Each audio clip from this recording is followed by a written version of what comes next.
Hello and welcome back. I'm so glad you could join me for this video. This is one that I am very passionate about um, because I have experienced stuff with this global issue. So the global issue that I will be addressing with you is discrimination. So as I just adjust here, sorry. Discrimination is the action or decision to treat a person or a group in a unjust way. It's a treatment. It's a negative treatment towards somebody due to their race, their religion, their sexual preferences, their disabilities, their age. And for most of the time, discrimination is something that the person cannot change. They're being discriminated against something that they can't have control over. And so this is just picking on a difference that you have been given or that people just don't accept and making it negative, quite frankly. So by addressing these types of discrimination in our classroom, we are not only accepting people just as they are, but we're also limiting mental health issues. I've done lots of research on this topic of discrimination, and I have realized that a lot of students who have been discriminated against, who have been oppressed, who have been having issues with other people not accepting them as they are, often develop mental health issues. And mental health issues is also a very big part of our society at this moment, and it's constantly growing.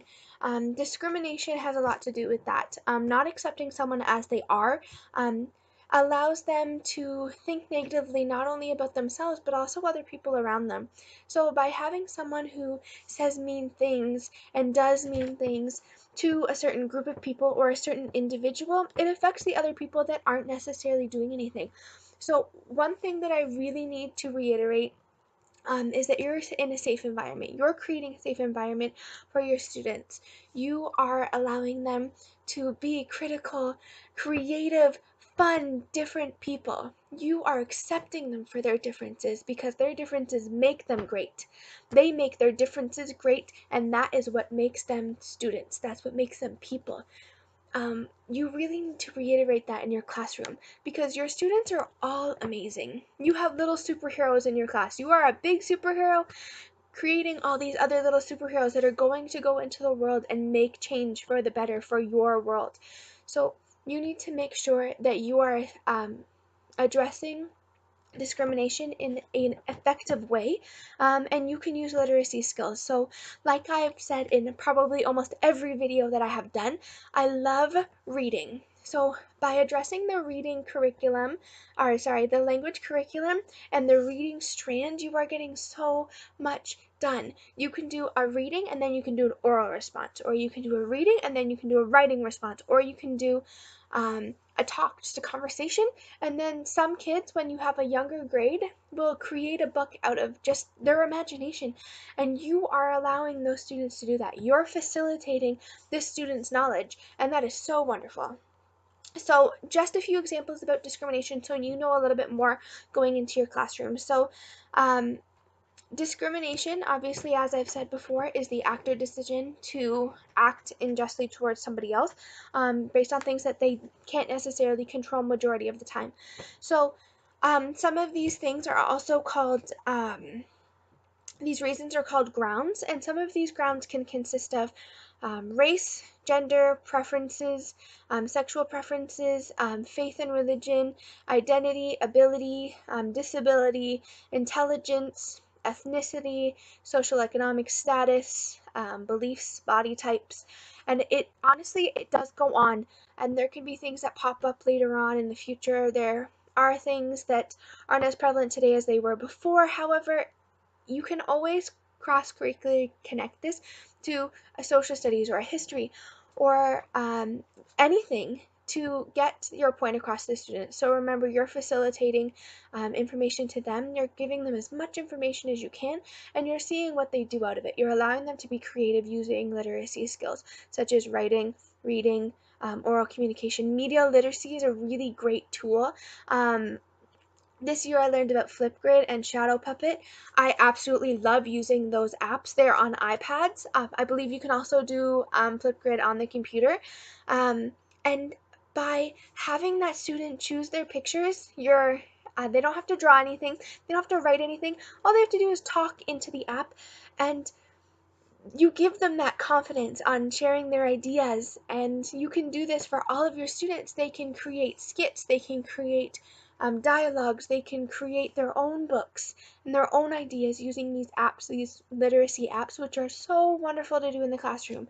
So back to our discrimination topic. So you as a teacher are the most observed person in the entire class. So yes, you're observing the students, but you have 20 little students, or maybe older students if you have them, looking at you at all times. You are the authority. You are the person that they're going to follow.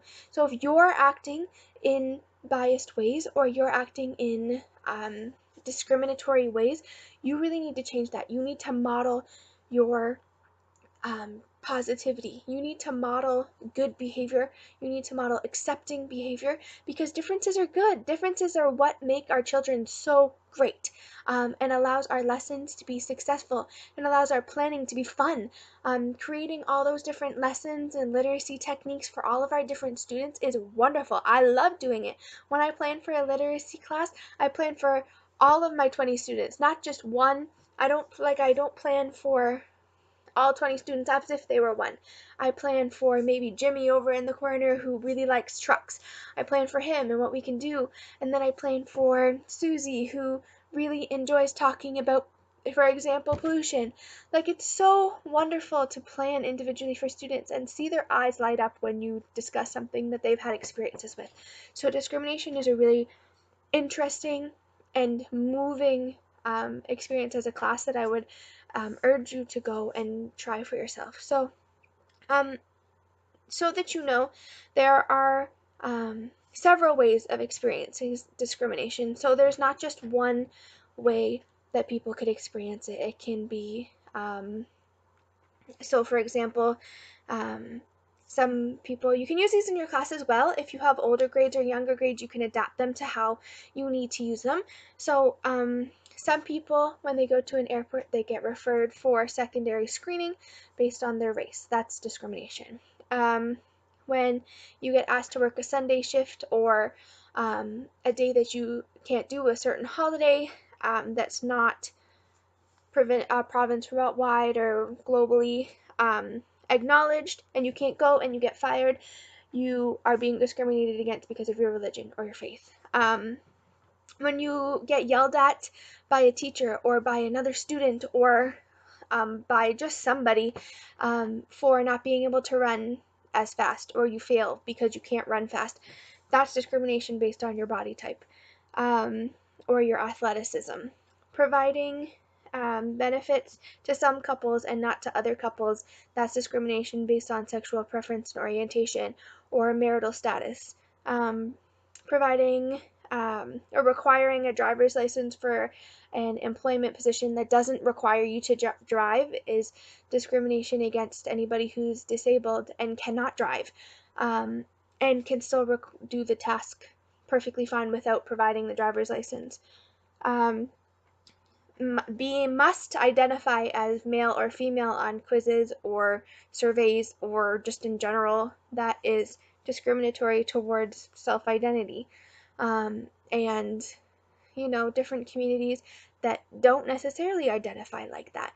So by you as a teacher, I really would love to see and hear about all the different things you do in your classroom, creating a positivity ring. So for younger grades, I love to read Difference is What Makes Us Good, or any of the Todd Park books. He's an excellent emotional artist and writer, and his books just share so much with the students. Those students learn so much about acceptance and differences, and how they can just love everyone for just being themselves. So that is one of my by far favorite authors. I can put that down there for you later on. when it comes to reading books to kids, reading books is amazing.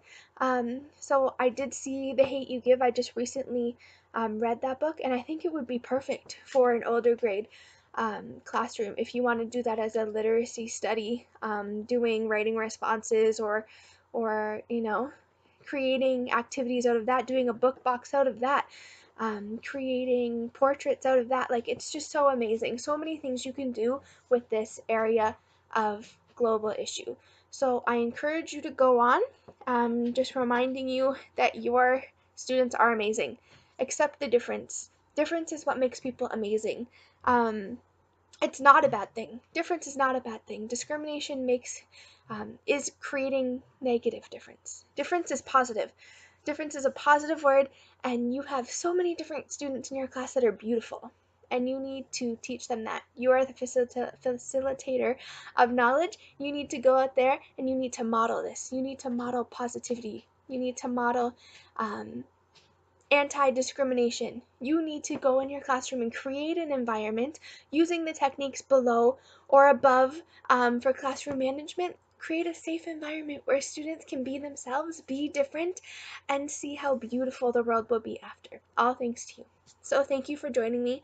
I'm so excited that you guys have learned so much. If you have any comments, please list them below. If you want to contact me, my email will also be below in my blog. I really hope to hear from you soon. I hope you loved this project, and I hope to continue it. So hopefully I see you soon. Bye.